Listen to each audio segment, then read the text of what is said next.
Hello à tous, c'est Nora, je suis super contente de vous retrouver aujourd'hui pour un nouvel épisode de podcast qui me tient particulièrement à cœur. Cet épisode du jour s'intitule « Pourquoi bien se connaître facilite la transition professionnelle ». Personnellement, avancer vers une meilleure connaissance de moi-même, ça m'a complètement débloqué plein d'opportunités professionnelles et ça m'a permis d'être beaucoup plus épanouie au travail. C'est pour ça qu'aujourd'hui, cet épisode a beaucoup de sens pour moi et très important parce que c'est vraiment des informations que j'aurais aimé avoir plus tôt quand j'étais en fait moi-même pas à ma place au travail, malheureuse et que je ne voyais pas forcément de porte de sortie. Donc une porte de sortie qu'on va voir ensemble aujourd'hui qui est hyper importante, c'est la connaissance de soi. Parce que changer de voie, c'est pas seulement trouver un nouveau job, c'est aussi comprendre ce qui nous anime profondément et aller vers une meilleure connaissance de soi. Et je pense que c'est vraiment au final le but d'une vie, d'aller vers cette connaissance de soi pour mieux vivre avec soi et aussi avec les autres. Aujourd'hui, du coup, ce qu'on va voir ensemble, c'est pourquoi la connaissance de soi est essentielle dans une transition professionnelle, surtout pour la réussir et ne plus se louper, comment mieux se connaître pour bien s'orienter, et ensuite, on verra concrètement comment est-ce qu'on peut utiliser cette connaissance pour faciliter sa transition. Ok, donc c'est parti, on y va ensemble et on commence sur le pourquoi la connaissance de soi est essentielle en transition professionnelle.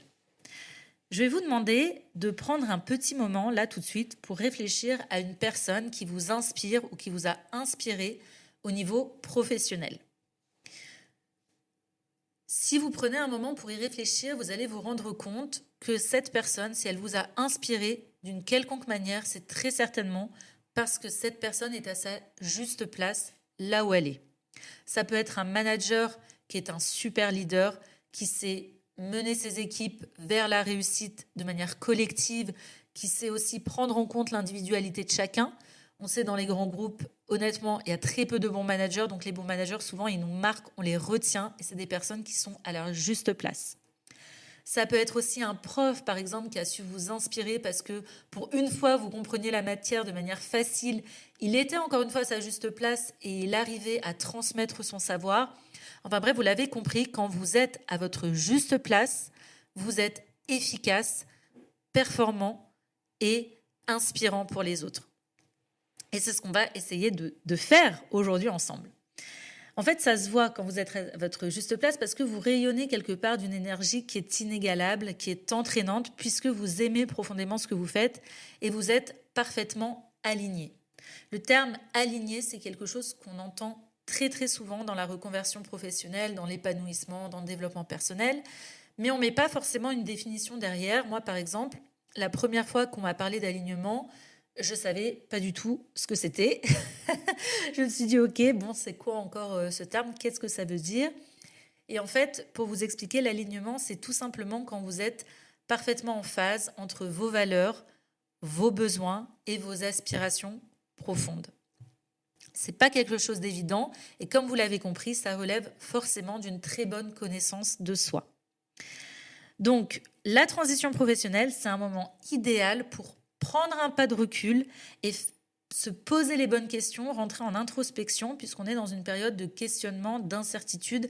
Et la pire chose que vous pouvez faire dans cette période, et croyez-moi, parce que moi j'ai fait cette erreur, c'est de ne pas prendre ce temps pour vous d'introspection. Pourquoi ? Parce que vous allez risquer de choisir encore une fois une voie par défaut, soit par pression sociale ou par opportunité aléatoire. Pour donner mon propre exemple, avant d'être entrepreneur, j'étais cadre en marketing dans des multinationales. Je savais que j'étais pas du tout à ma place. Tous les jours, je me disais un jour je ferai autre chose sans avoir aucune idée de ce que j'allais faire. Et par cette pression, par cette incertitude, en fait, j'ai jamais voulu un peu perdre de temps entre guillemets, même si finalement c'est complètement contradictoire parce que j'en ai perdu beaucoup. Mais j'ai pas voulu prendre ce temps de pause et j'ai voulu comme ça, de manière aléatoire, saisir des opportunités ailleurs et me dire peut-être que ça ira mieux dans une autre boîte. Alors que non, si vous êtes dans un métier où vous n'êtes pas aligné par rapport à vos valeurs, vos besoins, vos aspirations, vous pouvez aller chez Chanel, vous pouvez aller vendre des produits laitiers, vous pouvez aller où vous voulez, en fait, vraiment dans n'importe quelle entreprise, n'importe quelle industrie. Si vous restez sur un même poste qui ne vous convient pas aujourd'hui, vous pouvez être sûr que ça ne vous conviendra pas non plus ailleurs. Peut-être de manière temporaire, vous allez mettre un pansement et vous allez tomber sur une super équipe qui va un peu endormir ce non-épanouissement professionnel, on va dire. Vous allez trouver des sources de plaisir peut-être auprès d'un nouveau manager ou auprès de collègues qui sont sympas, mais au fond de vous, vous ne serez jamais aligné. Donc, vous risquez, encore une fois, de retomber dans vos vieux schémas et de refaire potentiellement un burn-out, si ça a déjà été le cas pour vous, ou un bore-out, ou un brown-out, ou que sais-je. Enfin bref, tous ces mots qui veulent dire la même chose, qui résultent en tout cas du même problème, qui est un manque fondamental d'alignement entre ce qu'on fait et qui on est. Donc, se connaître, c'est choisir un travail enfin qui soit aligné, qui nous rende heureux et dans lequel on peut être performant et dans lequel on peut passer en fait des années sans se plaindre parce que oui, croyez-moi, c'est possible, même si aujourd'hui ça vous paraît une parfaite utopie. Et je peux le comprendre parce que pour moi, c'était vraiment c'était la même chose. Donc toutes les informations que je vais vous donner là, c'est des informations qui m'ont personnellement énormément aidé dans ma transition et que j'aurais sincèrement aimé avoir plus tôt. On va voir du coup en deuxième partie comment mieux se connaître justement pour bien s'orienter. La première chose à faire qui est hyper importante et franchement je remercierai jamais assez Sabrina de m'avoir fait connaître ça, c'est d'identifier ses valeurs fondamentales. Qu'est-ce que c'est qu'une valeur ? Tout d'abord, à savoir les valeurs, elles agissent comme un GPS interne. Elles sont inhérentes à qui nous sommes et elles sont innées et acquises par notre environnement. Elles sont vraiment là pour guider nos choix de vie. Je vais vous donner quelques exemples de valeurs. Ça peut être la liberté, la créativité, la tradition, la sécurité, etc., etc. Les valeurs, elles influencent nos décisions, nos relations et notre bien-être. Quand ton travail est aligné avec tes valeurs, tu te sens beaucoup plus épanoui et en phase avec ce que tu fais. À l'inverse, si tu es dans un environnement qui va à l'encontre de tes valeurs, tu peux ressentir de la frustration et un manque de sens. On va faire ensemble un petit exercice justement pour t'aider à identifier tes valeurs. Vraiment, moi, c'est un exercice qui a été game changer pour moi. Ça m'a tellement aidé de comprendre comment je fonctionnais à travers mes valeurs. Vous allez voir, c'est vraiment magique. Pour cet exercice, tu as besoin d'être tranquille pendant au moins 15-20 minutes pour le faire. Sinon, tu peux revenir à ce podcast plus tard si tu n'es pas dans les bonnes conditions actuellement. Donc, ce que je t'invite à faire déjà, c'est de prendre un papier, un stylo, en tout cas de quoi noter, et de noter de manière très intuitive, voilà, sors de ton mental, sois vraiment très intuitive, tout ce que tu aimes et tout ce que tu n'aimes pas dans les 3 sphères fondamentales de ta vie, que sont la sphère professionnelle, toi au travail, qu'est-ce que tu aimes, qu'est-ce que tu n'aimes pas, la sphère personnelle, donc là on va être de toi à toi, et dans ta sphère relationnelle, toi avec les autres. Le travail que je te donne à faire, il s'appuie sur les travaux du psychologue Schwartz, qui a fait un super travail sur la roue des valeurs, qu'on verra juste après. Mais voilà, dans un premier temps, juste fais ça sans penser à l'après. Je vais te donner quelques exemples pour t'aider. Par exemple, dans ta vie professionnelle, peut-être que tu aimes être créatif. Peut-être que tu aimes gérer ton emploi du temps comme tu veux, avoir des horaires flexibles, avoir un bon équilibre vie pro, vie perso. Peut-être que tu n'aimes pas avoir un cadre trop rigide, avoir des consignes strictes, être limité dans ta créativité, ne pas te sentir autonome, etc., etc. Bon là, j'ai carrément donné un exemple hyper personnel, mais vraiment, voilà, toi, fais le même exercice de toi à toi dans ton monde professionnel. Qu'est-ce que tu aimes, qu'est-ce que tu n'aimes pas? Dans le personnel, pareil, qu'est-ce que tu aimes faire? Peut-être que tu vas dire, j'aime me balader en pleine nature, j'aime lire des livres. Et là, essaye d'être spécifique parce que ça va vraiment t'aider, encore une fois, dans cette connaissance de toi. Si tu aimes lire des livres, va checker dans ta bibliothèque, c'est quoi les thèmes qui reviennent le plus souvent dans tes livres. Est-ce que c'est des livres de développement personnel que tu aimes lire? Est-ce que c'est des romances? Est-ce que c'est des livres sur les planètes? Enfin bref, essaye d'être spécifique, ça va t'aider. Pareil, si tu aimes regarder des séries, c'est quoi, c'est quel type de série, c'est quoi les thèmes, etc. Que tu aimes le plus. Voilà, ça va vraiment t'aider. Et peut-être que tu n'aimes pas, je sais pas, peut-être que tu n'aimes pas bricoler, peut-être que tu n'aimes pas cuisiner, etc., etc. Là encore, exemple très personnel. Vous le saurez maintenant, pour la cuisine, faut pas me demander. Bref, après, essaie de te poser la question dans ta sphère relationnelle, c'est-à-dire toi avec les autres, qu'est-ce que tu aimes, qu'est-ce que tu n'aimes pas. Par exemple, j'aime passer du temps avec mes amis, je peux passer des heures au téléphone avec ma famille. Je n'aime pas, par exemple, les conflits, ou je n'aime pas, euh, je sais pas, les repas de Noël. Enfin bref, voilà, même des choses qui peuvent te paraître un peu bêtes, vraiment, si ça vient de manière intuitive, bah note-les, parce que ça veut dire des choses sur toi. Ok? Une fois que tu as fait ça, je t'invite à aller regarder sur Internet, je mettrai le lien en barre d'infos, la roue des valeurs de Schwartz. Tout d'abord, quand tu vas regarder cette roue, alors Schwartz pour info, si tu veux le faire en direct, ça s'écrit S-C-H-W-A-R-T-Z. Tu notes roue des valeurs de Schwartz et tu vas tomber normalement sur Google Images sur cette fameuse roue. Dans un premier temps, tu vas noter sur un papier là la première valeur qui te saute aux yeux, celle que tu as vue en premier. Ok? Et ensuite, l'exercice que tu vas venir faire, c'est que tu vas aller regarder tout ce que tu as noté que tu aimes dans les 3 sphères de ta vie. Tu vas essayer de les lier à des valeurs de cette fameuse roue. Par exemple, si tu as noté, comme dans l'exemple tout à l'heure, que tu aimes être libre de ton emploi du temps au travail, tu peux lier ça très certainement à la valeur autonomie. Ok? Ou liberté. Si au contraire tu as mis que tu aimes travailler avec un cadre figé et que tu n'aimes pas en gros être déboussolé, tu as besoin d'un cadre, tu as besoin d'un management qui soit assez strict, qu'on te dise où aller, peut-être que ton besoin sous-jacent derrière ça, c'est la sécurité. Peut-être que voilà, tu as besoin de sécurité, tu as besoin d'un cadre. Ok, donc essaye de noter et c'est pas, te dis pas, bon, qu'est-ce que je mets, peut-être c'est pas ça, etc. C'est pas grave, fais-le à l'instinct. Toi, qu'est-ce que tu aurais mis, à quelle valeur est-ce que ça te fait penser? Et c'est que c'est la valeur qui pour toi est importante, tout simplement.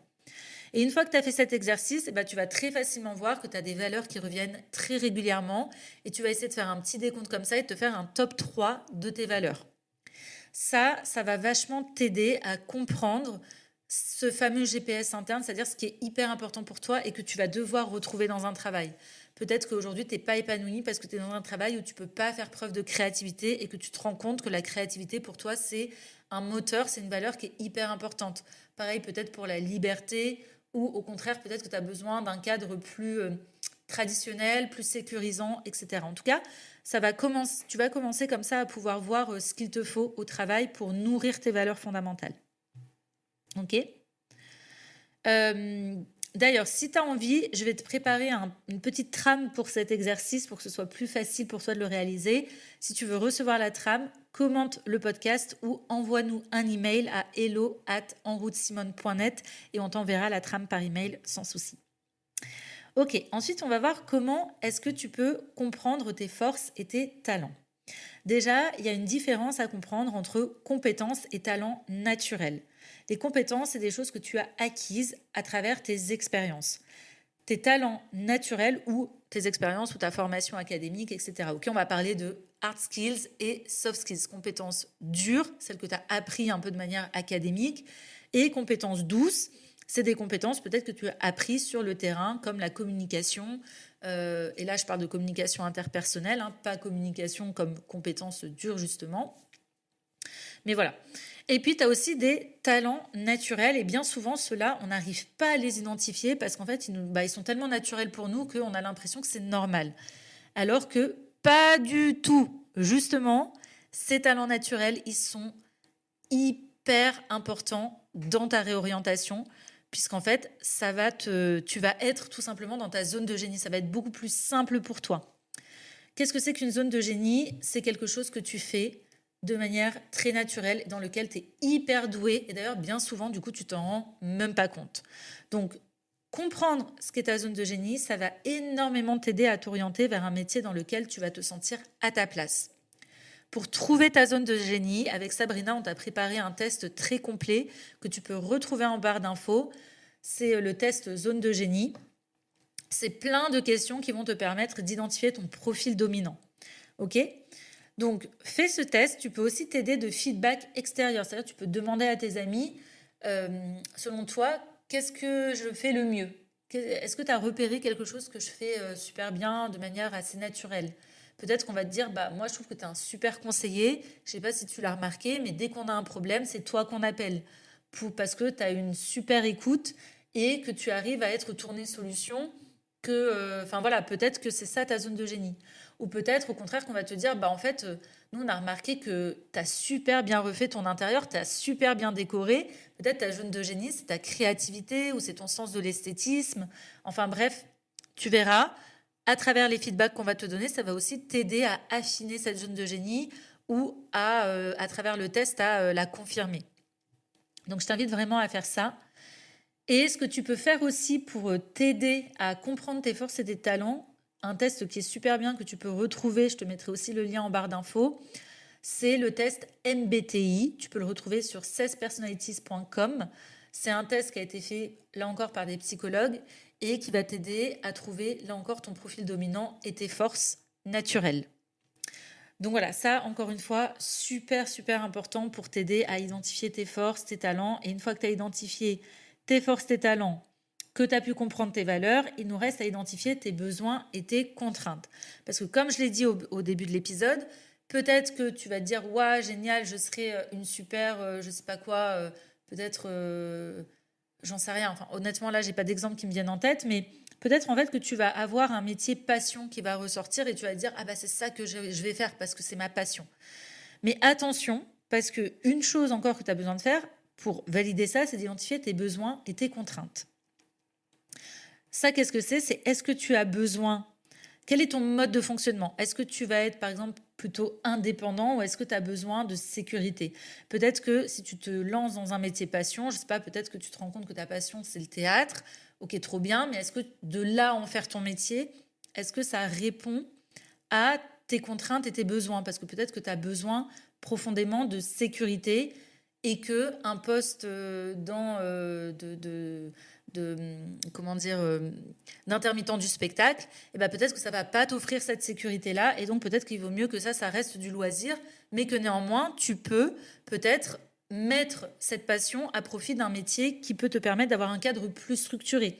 Ça peut être, par exemple, je sais pas, un intervenant en prise de parole en public, un consultant en prise de parole en public, en entreprise, salarié par exemple, ou pas salarié, mais voilà, moins risqué.